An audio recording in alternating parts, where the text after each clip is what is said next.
By far, one of the hardest things to understand in SAT math is how to use Desmos regression. I've seen so many different YouTubers trying to make videos on this topic. Many of them honestly explain way more confusing than it really should be. So in this video, I'm going to show you a call I actually did with one of the students in Mission 49 Plus, where I actually laid out everything involving Desmos regression without a table and how to solve some really complex problems. This student, let's just call her W, so I won't say her real name. She honestly didn't really know too much about how to do Desmos regression without a table heading into it. I think she got pretty good at it, though, by the end of the call, and she even ended up solving the last problem without really even any help from me. So really awesome to her. And in this video, you're going to see exactly how she understood it, the exact things I explained, and everything with that. If you want to join Mission 49 Plus for yourself, feel free to check the link in the description below. Free trial right now, so you can join for 7 days with no risk. All right, let's get into it. For today, the big thing I want to go over is regression without a table.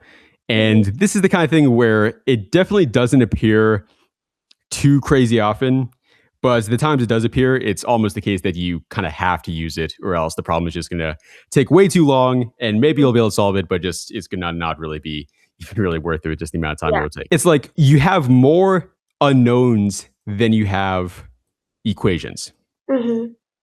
So it's like if you have an equation like, let's say, x plus b is equal to 3. In this thing here, we have two separate unknown values, x and b. So two of those, but there's only one equation because there's only one equal sign like that. And so you probably know that technically you can't solve something like this because you don't know exactly what x or b would have to be equal to. And that 100% is true. You can't solve something like this. But the good thing is in the SAT, there's many times where you get given something like this, and then they give you some kind of extra factor as well. So they would be like this, and then also b must be greater than, b must be, let's say, an integer, and it must be equal to, I don't know, what's like a good one. I guess you could just say like b must be greater than 2. So that kind of like really heavily reduces it. But if they say b is an integer and it must be greater than 2, then you know that therefore this must be 3 and this must be 0, and that's what it must be. So there are many times we get given that exact scenario, and it's going to be a lot more confusing than that. But the way I kind of like to think about it is that it is very much like being a detective with the math. It's like when there's tons of information, when you have like 2x plus y is equal to 3, and then you have like another thing where like x plus y is equal to 5, so you have same amount of equations as you have variables, then you can just very easily solve it. You have more than enough information. It's like a detective, and you get given like tons of clues on who the culprit is. But when you get given only this, now you have much, much less information, and you need some more stuff. You need some better tools to solve a thing like this. So the way to do that, when you get put into that situation, put simply, is you have to do these two things. You'll remember these from the last call, so this will not be a big surprise, but it's just these two things again. The first thing is you have to write x1 and y1 instead of x and y. So pretty simple there. Second thing is, instead of the equal sign, you have to write a tilde. So same thing there as well. So those are the top two things. And then the third thing that I'll throw in here as well is whatever constraints you get given, you have to put those in as well. So like with my x plus b example, you would have to throw in there the fact that b must be greater than 2. That's just like something you have to also include. And I'll show you how to do that in a second. I have a short question. So yeah, no problem. First, I remember that you told me that we have to put like a 1 below x, like x1, y1, and instead of using an equal sign, we have to use the tilde. But is there like a specific reason as to why we have to use like these like tilde and etc. instead of like equal sign and just x? Yeah, 100%. I didn't want to get into all the specifics immediately just because it gets really it gets a little bit more confusing when I do. But I can actually go into that a bit more now since I talked about it a little bit last week. So the x1 and y1, the reason why is because when you do this method, it is treating x and y, or whatever variables you have, as constants rather than variables. Got it. Yeah, it's trying to have it be just one value. And so x and y, if you ever put x and y in there, it's always going to be treated as a variable. But if you put the ones, you don't. And that's also why you don't have to do this for like A or B, because A and B, they already treat as a constant. Okay. And then for the tilde thing, this is honestly just, it's not as really as an interesting thing. It's just, in order to use regression, you have to use tilde. Okay. Equal sign. So that's just kind of Desmos's marker that it is a regression rather than something else. Okay. So this one we have here, you would basically solve this the exact way that I just explained. And I guess I'll go ahead and try typing it out myself to just begin. For this one here, we have this equals that and says true for all values of x. So we can see here, 1, 2, 3 different unknowns and then only one equation. So definitely regression stuff here. Yeah. So I would start by just writing it out, put the ones in here. So plus 5 and then 3x, that tilde 6x1 squared plus bx1 minus 20. So that is just exactly what I would do for this. And that is pretty good. So that is the first two things I listed there. Now, the last thing is that you do have to put in any kind of constraints that it gives you. Of course, if you don't put in the constraints, it may not give you necessarily the right answer. So the constraints they give us here, and also, by the way, in case this isn't clear, when I say constraints, I just mean whatever other information it gives you. Yeah. So it says all values of x. That is a very, very common one. And whenever that happens, you do this exact thing. You put x1, has to be the 1 again for the same reason, and say equals. Now it is actually equals, not the tilde this time. So it is slightly confusing because of that. But square brackets, 1 dot dot dot 10. Oh. Just to continue the process of like actually explaining the stuff, this is pretty clear what's happening here. I'm basically now turning this constant into essentially a variable. Because up here, it was just treating x as, it's just treating x as 1 here. So it's only giving me variables that are going to be true if x is 1. But now it's giving me like, it's pretending like a bunch of things are true. And so I could honestly just go like 100 and see it's the same exact answer. So because it doesn't really matter. Got it. Just like trying out different things. So wait, oh yeah, go ahead. All right, yeah. So when you're saying like 1 through 10, like it's not necessarily like saying like 1, 2, 3, 4, 5, 6, 7, 8, 9, 10, but it's like just telling the fact that it's just like true for all values of x. So you can just put like 100 or 1,000 instead of 10, right? Yeah, what you're saying is so it is functionally correct. Like, yes, in terms of what it means, it is 100% correct. Though I will say that you should keep it just 1 through 10, because as you see, if I do something different here, like if I do like that, it eventually gets to the point where it just kind of is way too much and starts breaking the thing. Okay. So 1 through 10, but yeah, it could be like 15. Like that's not good. Okay, so, sure. And that's really it. It says here A and B are constants. When it says constants here, as I already said, it's already pretending all these are constants, so it doesn't matter. You don't have to put anything for that. And yeah. The only other common constraint you will see is sometimes they'll say that like maybe A must be greater than 3, like I said in the example before. The way I would put that in is I take the first equation and then I put a squiggly bracket, so another type of bracket here, and then do A when then whatever I get, so greater than 3. So if it's at that, that's how I do. Okay. And that is it. So for this one here, A plus B, I can just go ahead and do this. Would be 11. So I should have gotten another problem here. Sorry about that. So see on Desmos if this works when you try it out for yourself. I'll delete my stuff here so you can just see that. Sure. So yeah, just to make sure real quick. Yeah. John, so do we have to use like the square bracket or we can't use just parentheses, right? When we're saying that x is like 1 through 10. Correct. Yeah. Must be square bracket. Okay. Did it? But for some reason I'm getting like a decimal point for A. Yep. Yeah. Exactly. Is it this? Is it maybe this? Okay. Yeah. Okay. Yeah. that works. Yeah. But yeah, you got it. Exactly. Yeah. That looks perfect for all the different things. And yeah. So yeah, it really is actually that simple for those ones with just one equation. Now it does get a little bit more complicated when you have 2 equations or more than one equation. It could be 3 or 4, however many. So for one like this, you can see similar kind of thing here. We have U, V, and K. So basically 3 different things. And we only have 2 different variables, only 2 there more. So have to do regression with that table. Whenever it has this is something that, okay, well, I mean, you have shown yourself to be pretty smart. So I don't think you'll struggle with this, but many people have struggled with this when they see it for the first time. But it's actually a lot simpler than it may seem.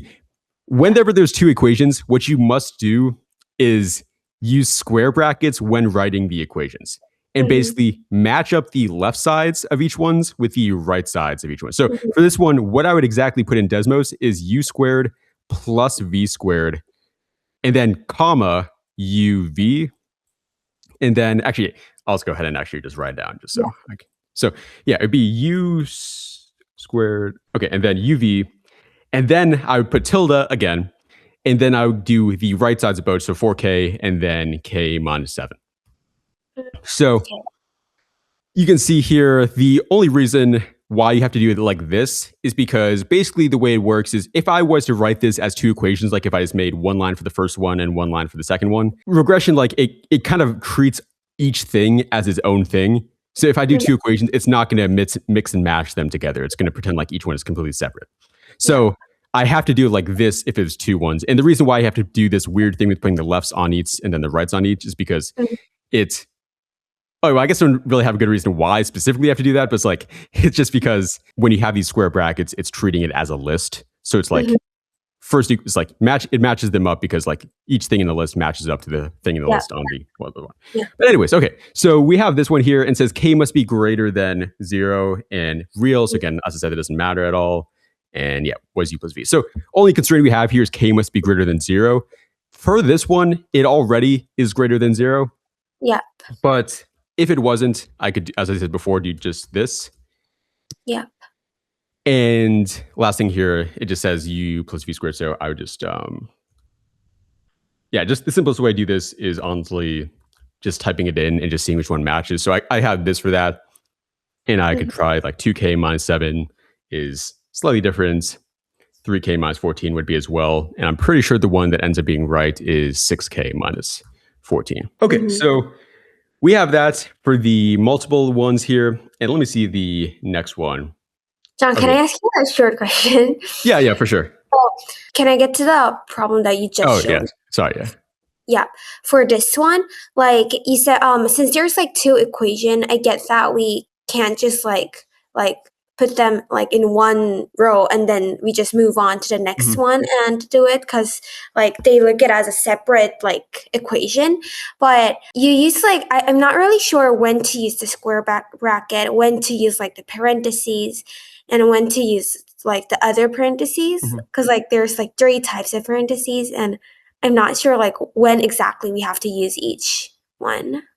Yeah, that's a pretty fair question, honestly. So you use the square brackets really in just these two cases, either if it's more than one equation, like this one, for what I just showed you, or for the x1 thing. Those are really the only times you use the square. And the thing just to remember these is that these always mean something involving a list, technically. List. Yeah. And so that's why it works for the x1, because that one is like literally treating it as a list of separate numbers. And it's also why it works for this one, because these are, I mean, a little more confusing on this one again, but basically it's like a list of equations. Okay, sure. And then the other one, there actually really is only 2 types, so it's actually not as bad, but the squiggle one, these are just for putting in what the constraint is if the constraint is like greater than or less than. So for that one here, I said K must be greater than 0. I had to put it in the squiggle bracket. Okay. So you'll probably start realizing this and getting used to it as you do some more. So honestly, yeah, this is actually fun. So this is a bit of an upgrade, but ultimately this is exactly the same thing, just with 3 equations rather than 2. And you really just approach it the exact same way. The only difference is now you put 3 different things in the bracket and match up those 3 things instead of just 2.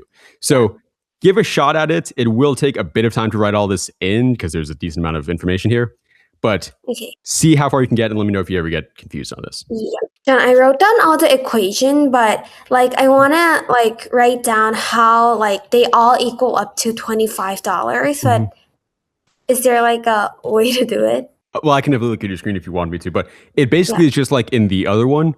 All you would do is actually, let me pull up Desmos to be better. So I would put in each of the different things here. So let's say that there's actual equations in here and just tilde, and I would just really say 25, 25, 25, like that. It's really, because you think about it, it's like you're matching up each one of these to the okay. So this is what I've done. All right, let me see here. Oh, okay, yeah. So I think I can see the issue here. So you kind of arrange them in the, I guess you could say, opposite way. So it's like basically we have 3 separate equations of these. So like the first one, we kind of introduce this other variable here with P, Q, and R. I'll just make it simpler, just say A, B, and C instead. So the first equation would be like 2A plus, actually, I'll just use the capital one. So yeah, 2A plus 1b plus 3c is equal to 25.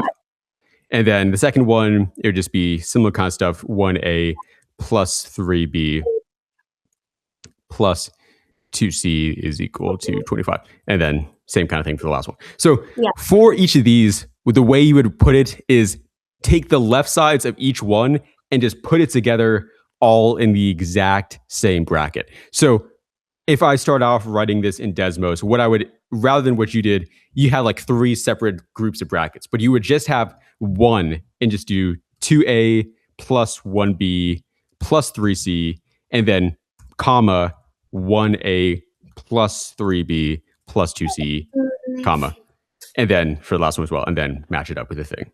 So that is the issue right now. Okay, wait. So for the previous question that we just like worked on, why did we have to like separate them by like the same? Wait, we didn't, right? Wait. Oh, yeah. Like for this one, we had 2 different equations, and each one I took the left side and then the left side and then the right side on the right side. So that's why we did u squared plus v squared. That's the left side of the first one. Then uv, that's the left side of the second one. Then 4k, right side of the first one, and then k minus 7, right side of the second one. So for this one, why did we did it like this? Like, why wasn't we able to just like write down u squared plus y squared like plus 4k, it equals to 4k, and why couldn't we just like put uv equals k minus 7 in the other, like the second one? Oh, you mean in the second bracket? Yep. So you mean like if there was something like u squared plus v squared, and then we have 4k, and then in the other one we do like this? Yeah. Okay, so yeah, that's just the confusing part of regression. That's like the part I was saying at the beginning was going to be like kind of confusing. Yeah, the way it works is you have to just do the left sides of each one and then the right sides of each one. It would make a lot more sense if you could just do the entire equation in each one. But I mean, if you think about it, it's like you having each thing as a part of the list, and then you're matching it up with the other one. So it's like, it kind of makes sense if you think about it, because it's like you have the left side of this first one, and you're matching it up with the equal sign to the right side of the first one, and then the left side of the second one. So it's like, it is confusing. It is unnecessarily confusing, but at least kind of makes sense because it's like you're just matching it up based off the list. So yeah, see if this one you can figure out what it would have to actually be. Right again. So you're telling me that we can't like we don't have to open up a new square bracket to write second list, right? Like if we write 2a plus b plus 3c, that's already 1, but we don't have to close the bracket, right? Yep. Yeah, exactly. Correct. For A, I got 2, and B, I got 6, and C, I got 5. So if you were to look at the total cost, it'll be 13. Okay, 2 b plus 3, then a plus 3 plus... Oh, I think for the second one, it looks like there was supposed to be a 2 before the c. Is it? Oh, yeah. A plus 3b plus 2c? Yeah. Yeah, everything else looks right, I think. Yeah, yeah. Okay, yeah, so 12. Yeah, 12 should be the actual correct answer, so that fixes it. Okay, yeah, so that is really good. And honestly, okay, yeah, let me actually just maybe get one more, to be honest. All right, yeah, so this one, again, so yeah, we have 2 equations, and then, yeah. Okay, so I think I need help. Okay, yeah, for sure, yeah. All right, let me just see here. I might, oh yeah, actually, it's pretty simple. Okay, so yeah, I see in the top equation, in order to make it 2x minus 1 in the exponent, you have to actually put a parentheses before it. Okay, yes, you got it. Okay. Oh, okay. And then, yeah, I guess you are getting... Wait, actually, what are you getting for the thing? It's okay. That's what is the value of x.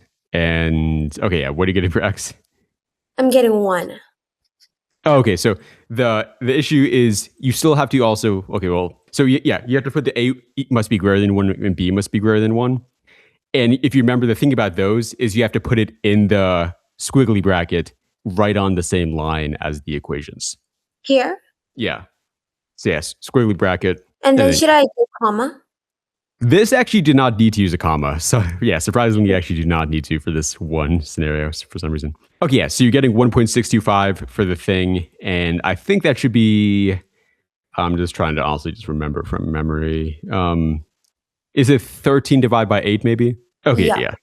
Yeah, so that would be the answer for this one. I will refrain from giving one more problem on this, though I definitely could. But yeah, I will not do this. You will see some more problems like this in the Desmos section of the course, which is in phase 2 of the document. So don't worry, you will have a chance to see some more practice specifically on these too. But yeah, there's one more just slightly, I mean, it is, again, it's maybe a slightly different type of problem, but thankfully it's like very, very close to what you are doing right now. So this one is not going to be that bad. One thing I do want to quickly mention on this, actually, though, that I just remembered that I forgot to tell you, is this does honestly add slightly more complexity to it.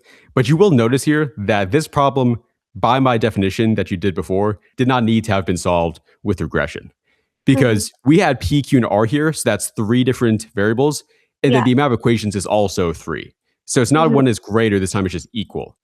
Oh, yeah. So technically, you did not need to solve it. The reason why I included this, though, is that actually, kind of like an adjustment to the rule, really anytime you see 3 different variables, I would just recommend just using regression straight away. Even though technically you don't have to, there is a way to solve this without using regression. It just, again, is easier this time without doing. So that's why I just listed that there. But for the question, this one, like, wouldn't it be like more easier to just like write down 2a plus b, like, I mean 2p plus, like, solving it through a simultaneous equation? Because there are like 3 variables and 3 equations, just like what you told me. So couldn't we just like type them in Desmos? And we also know that each bundle costs $25. You can, so yeah, that's what I'm saying. You can do that. The one issue with that is you might know that when you do systems of equations, you typically use like x and y as the things. So it's going to end up treating one of these 3, if you have a third one in here, as a constant. Yeah, it's going to be a constant rather than a variable. So that is going to add some confusion and stuff. It can work, but like it's going to get a little bit confusing. But yeah, also it is honestly, it may not feel like it right now when you're doing it, but as you get Skool, this definitely will be significantly faster than doing it that way as well, I will say. So that's the other good. Okay, so yeah, we have this one down here. So if we look at this one, it says a function f is defined by this. And you may notice it looks slightly different, but ultimately it kind of is saying the same exact thing here. Because we see here we have like a and then b, x, and then b and c. So a bunch of variables, at least 4 different things here. And then as for the equations, really what we have here, I know it's, I mean, you could argue that's 4 different equations as well. But actually, but not really, even, because you have this here. This is basically y function. This is functionally another thing. There's different ways you could analyze it, but like, I guess the easiest way to explain why if you use regression is you basically have 5 different things here, because essentially 5, and then you have 1, 2, 3, and then 4. So only 4 equations. So it is a bit more, but it's functionally still a little bit more for the variable side. So the way that I would solve this problem, there's just one quick step you have to just throw in there, which is that before you do anything else, you just have to put in the exact function it gives you. So don't worry, it's not adding a ton more confusion. Everything else stays exactly the same. Just one extra thing before you start the problem, you have to put in f of x equals whatever it says, ax squared plus bx plus c. The one thing that could be confusing here is that, I know this is going to be really bad, but like, you actually don't have to put the 1s here. And actually, if you do put the 1s, it's going to change everything. So I know that's probably like pretty confusing. But when you do have the functions, you'll get used to this. Don't worry. Like, as you start realizing that it causes problems, you'll get used to the fact that you don't have to put the 1s there. But yeah, besides that, this time why we're not putting 1 is because we're not treating x as constant, right? A, b, and c are constants, and x is just like that is exactly the reason. Yeah. And the rest of it is you actually just do exactly the same thing as before. So we would just take each left side of each of these and then take the right sides and just mash them together. So f of 2 plus f of negative 2 for first left side, then f of 2 minus f of, that's separate. Minus f of negative 2, and then f of 3.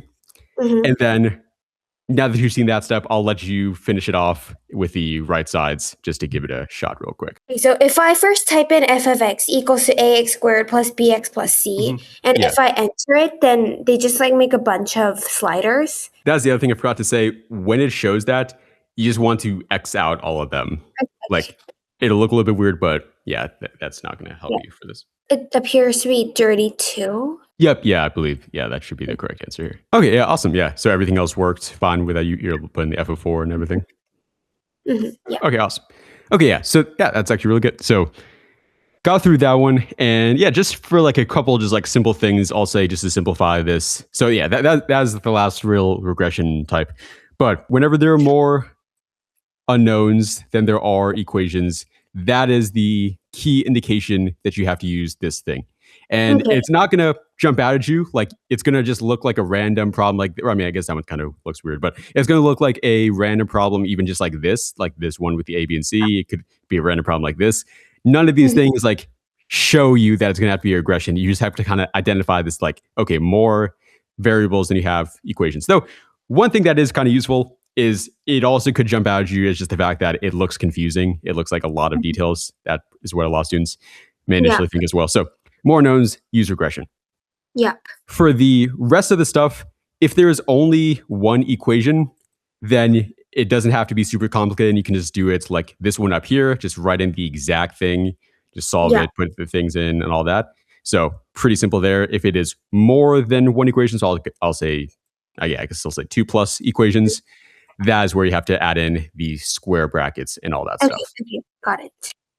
And then this last thing here, which is with the function. I hope you enjoyed that video. I hope it was able to teach you some more stuff about Desmos regression yourself as well. And make sure to consider joining Mission 1400 Plus if you want that same kind of support yourself. All right, I'll see you in the next one. Make sure to always stay Gucci.